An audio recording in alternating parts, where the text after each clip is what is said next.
Bonjour, dans cette vidéo, je vais vous donner la définition d'un acide et d'une base selon la théorie d'Arrhenius et ensuite selon la théorie de Bronsted, ce qui me permettra d'arriver au concept de couple acide-base. À la fin du 19e siècle, Arrhenius propose une nouvelle définition d'un acide et une base et il dit ceci. Un acide est une substance capable de libérer un ou des ions H+ au contact de l'eau. Donc par exemple, l'HCl ou acide chlorhydrique ou chlorure d'hydrogène, lorsqu'il est mis en contact avec l'eau, va se dissocier en deux ions et donc on va avoir la libération d'un ion H+ et il va rester un ion Cl-. Autre exemple, l'acide sulfurique ou sulfate d'hydrogène, le H2SO4, va au contact de l'eau, se dissocier et il va libérer ces deux hydrogènes sous la forme d'ion H+, et il va nous rester l'ion sulfate SO4 2-. Donc ça, c'est la définition de l'acide. Une base, selon Arrhenius, c'est une substance qui est capable de libérer un ou des ions OH- au contact de l'eau. Donc par exemple, l'hydroxyde de sodium, NaOH, qui au contact de l'eau va se dissocier pour donner l'ion métallique Na+, et un ion OH-, ou l'hydroxyde de barium, le BaOH2 fois, qui au contact de l'eau va se dissocier et donner l'ion Ba2+, et cette fois-ci 2OH-. Dans le cadre de cette théorie, la neutralisation d'un acide par une base va pouvoir être interprétée de la manière suivante. Donc prenons l'exemple du HCl qui réagirait avec le NaOH.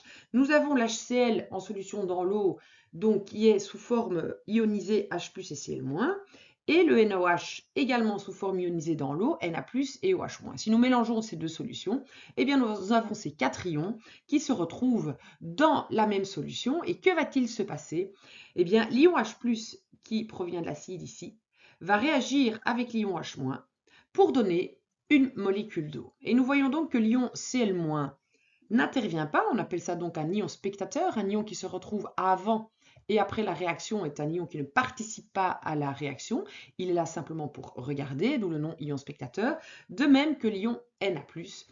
Et donc ça veut dire que la neutralisation d'un acide par une base se traduit simplement par la réaction ionique H+ plus OH- donne H2O. Donc ça, c'est une réaction ionique qui vaut peu importe la base ou l'acide qui ont été mis en présence. Mais donc si on veut écrire la réaction qui s'est passée de manière moléculaire, donc sans tenir compte du fait que les substances ont été dissociées dans l'eau, on peut écrire que le HCl plus le NaOH va donner du NaCl plus de l'eau. Et donc on a de manière générale qu'un acide plus une base donne du sel plus de l'eau. Alors cette théorie, là, à la fin du 19e siècle, elle était très attrayante et très intéressante, mais malheureusement, elle présente quand même quelques insuffisances, donc je vous en propose trois. Les trois insuffisances de la théorie sont les suivantes. Premièrement, toutes les réactions acide-base ne se passent pas dans l'eau. Or, la définition d'Arrhenius nécessite le contact de l'eau.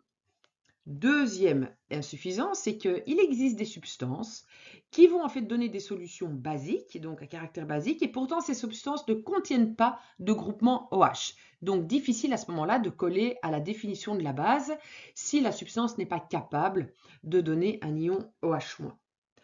Troisième insuffisance, c'est que les sels que l'on obtient après la neutralisation, eh bien, ils ne sont pas toujours neutres au point de vue acido-basique. Donc parfois, même après une neutralisation d'un acide par une base, on obtient des sels qui peuvent avoir un caractère acide ou un caractère basique, ce que la théorie d'Arrhenius ne permet pas d'expliquer.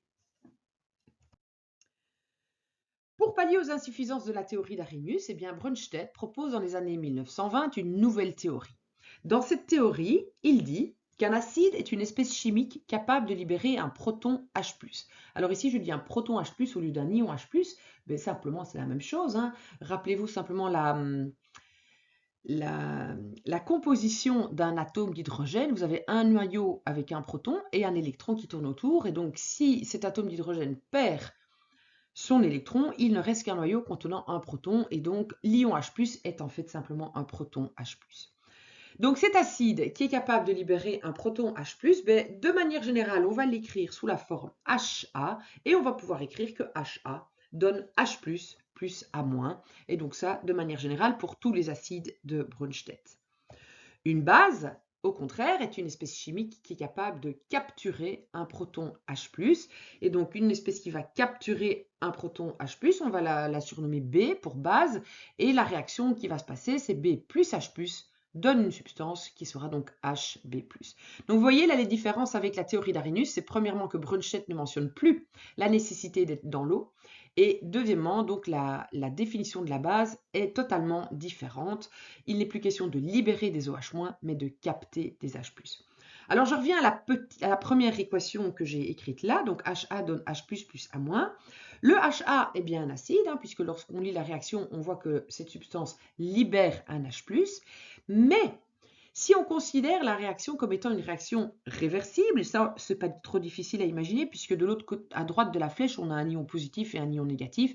On peut tout à fait imaginer que ces deux ions se réassemblent, simplement par force électrostatique.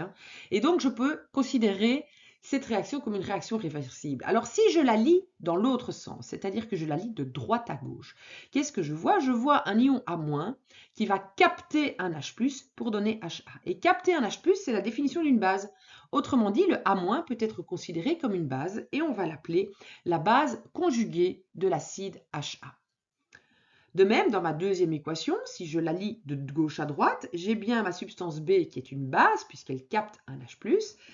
Mais à nouveau, si je considère ma réaction comme une réaction réversible et que je la lis de droite à gauche, je vois que ma substance Hb+, libère un H+, ce qui veut dire que cette substance peut être considérée comme un acide. Et on va l'appeler l'acide conjugué de la base B.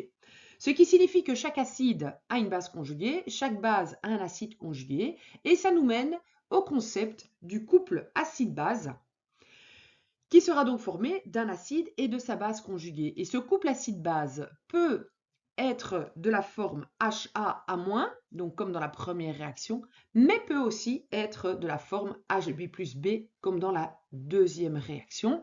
Et donc, peu importe sous quelle forme se trouve le couple, ce qui est important, c'est de toujours présenter le couple en écrivant d'abord l'acide et ensuite la base.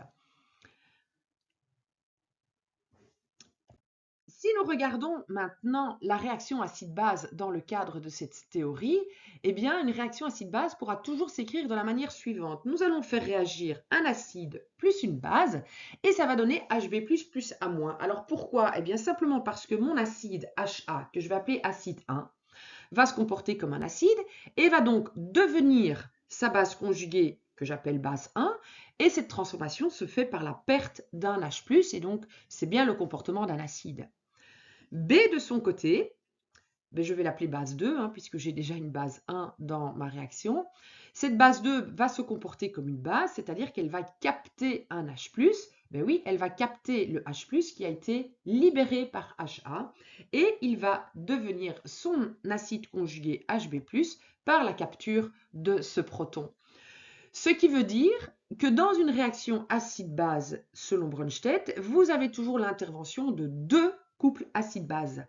Dans le premier couple, c'est l'acide qui réagit pour devenir sa base conjuguée. Dans le deuxième couple, c'est la base qui réagit pour devenir son acide conjugué. Et l'interaction qui se passe entre les deux couples est simplement le transfert d'un H+. Un couple va céder un H+, pour le donner à l'autre couple. Et donc une réaction acide-base consiste en un transfert d'un proton H+, de l'acide d'un couple acide-base, le couple 1, vers la base d'un autre couple acide-base, le couple 2. Voilà, j'espère que cette explication vous rend la définition d'un acide et d'une base un petit peu plus claire et surtout vous fait mieux comprendre le principe qui est mis en place lorsque nous avons un acide qui réagit avec une base. Voilà, n'hésitez pas à vous abonner, à regarder mes autres vidéos et je vous dis à très bientôt.